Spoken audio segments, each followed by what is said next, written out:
السلام عليكم ورحمة الله وبركاته. ومقال كلا برنامج كهدا إيا دقن وكان عاونا وحان كجرنا دلمر قيبتان دلمر بالي هذا بوقشديدي هولن in Dolphin City iyo my family ayaan caawa idinla wadaagayaa insha allahu tacaalaa waxyaabihii aan kusoo arkay Holland amase Netherland iyo Dolphin City weeye tani waa magaalo kooban magaalada shanaad baan u malaynayaa mise lixaad ee Holland magaalo yar oo aad u nadaafad badan oo aad u sanqar yar deganaansho badan baad ka helaysaa waa city centerkii Holland Dolphin markaa city centerada qaar aan anigu soo arkay sida Sydney oo kale dee mashquul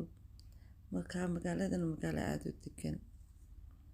maalinta magaalin aad u qabow bay ahayd marka waxaan kusoo maraynay waxoogay indhays ah haddana markaan waxoogay soo dhaxamoonay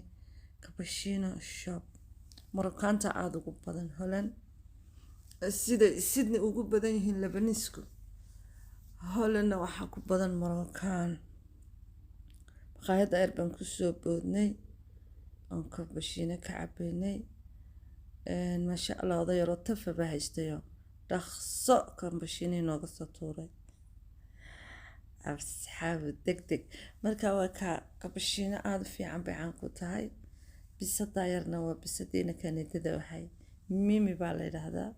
bisada la raaxa jecel bisada dhan dee raaxa lagu yaqaan Soomaha marka waa taa bisadaas faraawilkaas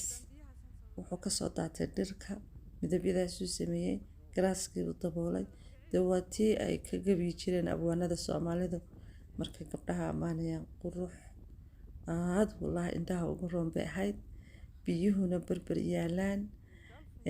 marka halka haddana abwaanada hay gabay baan ka tirin lahaa laakiin macalasaf maan ahayn abwaanad wataas biyihii iyo graaskii iyo caleentii qorraxdina way dul joogtaa maalinta weatherku 15-14 buu ahaa allahumma musta'aan waxyaabaha aad aan ugu farxay ama u quruxda badnaan Holland ku arkay mootadu meel bay maraysaa baaskiilkuna meel socodka dadka lugeynayaana meel gaariguna meel hadda waxaan wali joognaa centerkii Dolphin waxyaabaha aad u jeclaaday waxaa ka mid ah dhulka sibirka maaragtay dhulka waxyaabaha la mariyay marmar miyaan dhahaa mise sibir waa wax aad u quality wanaagsan yani kuma siibanaysid xitaa hadduu roob badan da'ayo waa safe yani khatar kama imanayso waxyaabaha aad u jeclaaday bay ka mid ahayd waxa concrete dhulka lagu sameeyay train stationkooduna waa kaas quruxda masha Allah waxaad moodaa airport oo kale marka Dolphin iyo samayskii dhulkooda waxyaabahaas oo kale markaan arko waxyaabaha yani tamani aan kala marka wadankeenu inuu helo insha Allah taala waan heli doonaa one day waa train stationkoodii waxyaabaha aad soo jiitay waxaa ka mid ahaa deganaansho badan yani hadal badan ma maqlaysid waxba ma maqlaysid jam qof kasta busy inta badan wadanada European-ka waa sidaas way ka jirtaa laakiin magaaladaas aad bay kuwayd u ahayd kuwayd nabadgelyo badan baa ka jirtay sanqar la'aan hadal la'aan meel xasilooni badan Dolphin sometimes buuq wuu fiican yahay laakiin dee marka waxoogay buuqu batana deganaanshaha loo baahan yahay marka waa train stationkii Dolphin oo walaalkii iyo saaxiibkii Qaasim ayay hor socdaa anna waan soo daba socdaa marka kolba waxa i yar farax geliyay baan duubayay Allah musta'aan laakiin waxa caadi ah in fishka oo masha Allah tabaarakallah fishkaas waa baabuur maalinba xaafad buu istaagaa 7 maalmood maanta suuq sabtidii buu joogaa Soomaalida xaafadaas suuq sabti bay Soomaalidu yaqaanaan dukaano badan oo Soomaaliya ku yaala adoo ag taagan baa lagu shiilaya inta aad ugu doorato waxyaro fiican oo lagu dhuuqo ay u diyaariyeen isna ula socdaa mararka qaar kursigaa yar baad isla taagaysaa fadhi ma jiro adoo taagan baad cunaysaa jafle suuq sabti waxaa la keenaa khudrad iyo alaabo badan oo raqiisa jaban waa jaanis maalinta sabtida ah markii aan soo dhamaysanay waxaanu nimid bus stationkii basaskay aada u fuulaan halka Australiana baabuurta qof waliba baabuur saaran yahay laakiin waxay leeyihiin basas aada u casri ah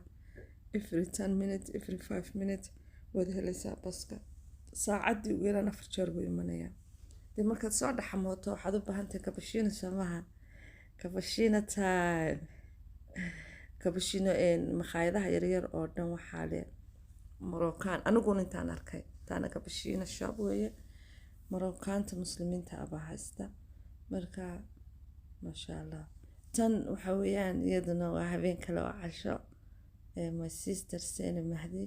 iyo saaxiibteed bay casumay waxay ahayd cunto aad u qiimo badan casumad aad u sharaf badan aad bay mahadsan yihiin saladkaas waa seafood salad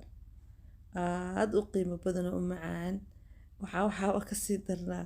Moroccan shaah Moroccan tea bayna siiyeen oo haddaad sagaal koob ka cabta aana dareemaynin magaaladaada hadday ku taalo Moroccan tea ka wardoona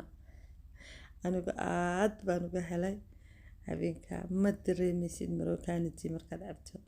marka waa ka habeenkaana cashadaas casho sharaf waxyaabahan Holland ku soo arko waxaa ka mid ahaa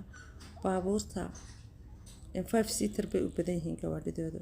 halkan Sydney ay 7 seater iyo 8 seater u badnaayeen Holland in yar baad ku arkaysaa baabuur 7 seater 5 seater ka u badan yihiin waxayna u badan yihiin baabuurtooda beachooda baabuurta European-ka train station-ka iyo bus station-ka sigaarka lagu cabayaa mise lagu afuufayaa halka Australia aan sigaar lagu public loo ogolayn Holland waa lagu afuufayaa suusa ka kaagaya marka waata Holland sigaarka public wali waa lagu cabaa gabadhaas intay shiday wallahi nagu afuuftay hortaaga hadda waa waqtigii ambabaxayga waa hadiyad time waa waqtigii hadiyada family iyo asxaabtii aad bay u mahadsan yihiin hadiyadaha keenay marka waa gabagabadii dhul markayga fasaxayga ama booqashadii family-ga Allahu musta'an dee waa safarkii Holland oo loo bixiyay dhul marka waa habeen ayaan ka soo baxay 9:13 PM alaykum salaam waxaan markaa video ku qabtay sawirka koonihii yaraaye walaalkii Mahdi gurigiisa daawashayda aad u qurux badan bay ahayd leyrkii iyo baabuurtii isqabatay dee mar kale iyo muuqaal cusub ama daawasho wanaagsan iyo kala badan baan idin hayaa haddii ilaahay idimo